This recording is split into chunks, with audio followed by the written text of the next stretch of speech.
Welcome to the Slop Temple. We pray this video helps. You start by opening Waze and signing in. This ensures settings persist. Once done, tap your avatar in the top left to open your profile menu.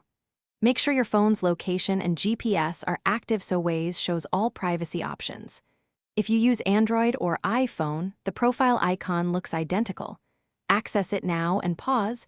You're about to change visibility settings, not delete anything, so proceed to the next menu for privacy controls. Next, tap the gear icon labeled Settings. This opens detailed options. Then choose Privacy or Social Settings, depending on your version. Waze groups visibility controls here.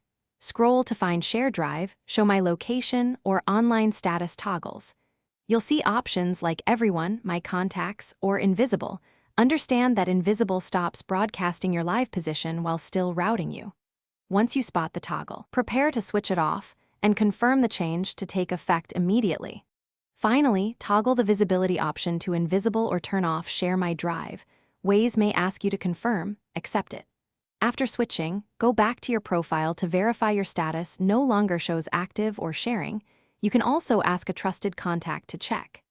If something goes wrong, make sure the app is updated and restart your phone, because cached settings or old versions sometimes ignore privacy changes. If issues persist, clear app cache or reinstall. Ways to reset settings. Thanks for watching. Consider subscribing if we helped you.